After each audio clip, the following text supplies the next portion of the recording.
যদি আপনি হস্তমৈথুন বাদ দেন, পর্নোগ্রাফি দেখা বন্ধ করেন, পরবর্তী 30 দিনের ভেতরে কি কি শারীরিক এবং মানসিক পরিবর্তন আসবে এগুলো সপ্তাহ ওয়াইজ ভাগ করে করে 4 সপ্তাহের 4টা দিক আমরা আজকে আপনার সামনে তুলে ধরব।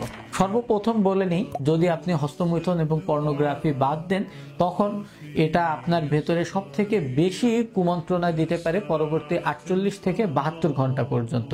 এই সময়টা কিন্তু সারভাইভ করা খুব কঠিন, নিজেকে নিয়ন্ত্রণ করা কঠিন, কারণ আপনার ব্রেনের ভেতরে যে ডোপামিন নামক রস তৈরি হয়েছে এই খারাপ অভ্যাসের কারণে, এই রসের প্রভাবে কিন্তু আপনি তখন নিজের ওপরেই নিজের কন্ট্রোল হারিয়ে ফেলতে পারেন।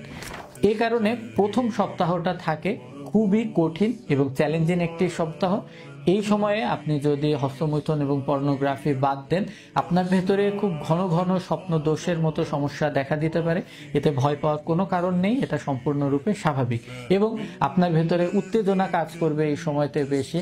আপনার ভেতরে সবসময় একটা অস্থিরতা আসবে, গা ঘামতে পারে, গা হাত পা কাঁপতে পারে।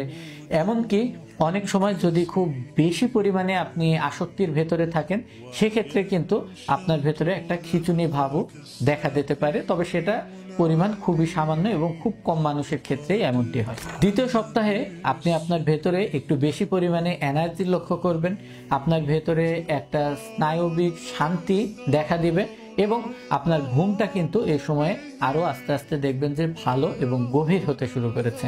এবং এই দ্বিতীয় সপ্তাহের আরেকটা খুব বড় যে বেনিফিট আপনার ভেতরে আসবে, সেটা হচ্ছে আপনার শরীরের যে যৌন রস টেস্টোস্টেরন, এটা কিন্তু 30% পর্যন্ত বিভিন্ন গবেষণাতে এসছে যে আপনার ভেতরে বৃদ্ধি পেতে পারে। এবং এই বৃদ্ধিটা কিন্তু আপনি যে হারিয়ে যাবে বা চলে যাবে এমন নয়।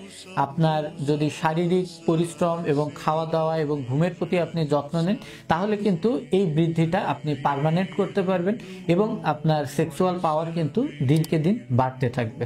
তবে দ্বিতীয় সপ্তাহেও কিন্তু আপনার স্বপ্ন দোষের যে ঘনত্ব, এটা কিন্তু ঘন ঘন হতে পারে, এতেও ভয় পাওয়ার কারণ নেই।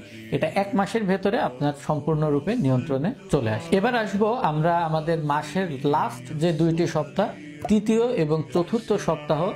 এই সময়গুলোতে কিন্তু আপনার ভেতরে একটা অন্যরকম ব্যক্তিত্বের আবির্ভাব হবে। দেখবেন আপনার ভেতরে একটা স্থিতিশীলতা এসছে। আপনার যে স্নায়বিক শান্তি দ্বিতীয় সপ্তাহ থেকে আসা শুরু হয়েছে, সেটা তৃতীয় সপ্তাহতে এবং চতুর্থ সপ্তাহতে ক্রমবর্ধমান পর্যায়ে বাড়তে থাকবে এবং আপনি কিন্তু কনসেন্ট্রেশন করতে পারবেন খুব ভালোভাবে।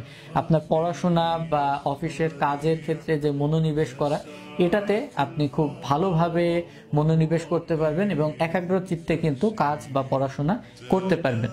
আপনার শরীরে